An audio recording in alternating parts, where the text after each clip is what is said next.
My brother's laugh cracked through the courtroom like thunder. "She's a fraud," he sneered. "No service, no rights, no benefits." His words were sharp, deliberate. I stayed still. My attorney stayed still. Only the judge moved, his hands trembling as my lawyer passed him a sealed envelope. He opened it, read what was inside, and his face turned ashen. "Officers," he ordered quietly, locked his courtroom. That was my moment. The moment I finally prepared to speak. The moment my brother would understand who he was really dealing with. He had once been my protector, my big brother, the one who swore to stand between me and the world after our father died. We grew up side by side, fighting the same battles. I trusted him completely. But trust has a way of turning into blindness. And when the knife finally slides between your ribs, the hand you see hold it is always the one you never doubted. I was the one who stayed behind when our mother grew sick. I paid her bills, kept the lights on, and buried her alone. He had disappeared overseas, supposedly in uniform, sacrificing for his country. When he returned, he looked every bit the war hero. Clean medals, pressed uniform, polished stories. But even heroes can wear masks. At first it was small things. His accounts didn't add up. The names of bases shifted. Dates blurred. His medals gleamed too bright, too new.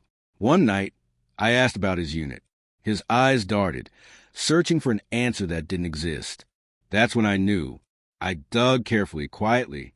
Military records, service logs, databases. The truth came back clear. My brother had never served.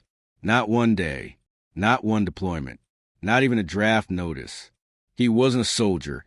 He was an imposter, wearing someone else's honor. And he planned to use that lie to take everything our parents left behind. I didn't confront him right away. Anger is sloppy. Rage leaves cracks. Instead, I waited and built my case like a weapon. I found the widow of the real soldier whose name he'd stolen. She still had the folded flag, the letters, the discharge papers. A retired colonel confirmed the records. I documented every purchase, every fraudulent claim, every medal bought online. Slowly, piece by piece, I prepared the noose. When the day of the will reading came, he entered the courtroom full of swagger, chest gleaming with fake valor, convinced he had already won. When the will mentioned benefits tied to veteran status, he erupted with laughter. "She's nothing. I'm the one with scars. I'm the one who bled." I let him finish. I let him savor performance. Then my lawyer handed over the envelope. Inside were official military confirmations, notarized statements, the widow's sworn testimony, all of it undeniable. The judge's lips thinned. His voice was almost a whisper. "Mr. Hale, you never served." The smirk drained from my brother's face. "That's a mistake," he muttered. But the judge raised his hand. "Officers," sealed his court. Silence heavier than stone fell across the room. I stood, my voice steady, quiet. "You lied to our family. You lied to this court. You stole another man's name, his sacrifice, his honor, and now you've lost everything." "This is my inheritance," he stammered, panic breaking through. "No," I said, sharp as glass. "It's mine. You leave this room with nothing but the truth you've been running from." The officers moved in. He lunged once, desperate, but the weight of the room held him down. The medals on his chest clattered as they dragged him out. Cheap tin, stripped of meaning.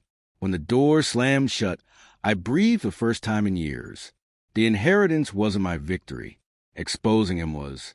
For years, his betrayal sat heavy inside me like lead. But now the world saw him for what he was. Not a hero, not a veteran, just a fraud. I walked out lighter, not because of what I'd gained, but because I'd taken back what was mine. He always mistook my silence for weakness. He never realized it was strategy. Now he does.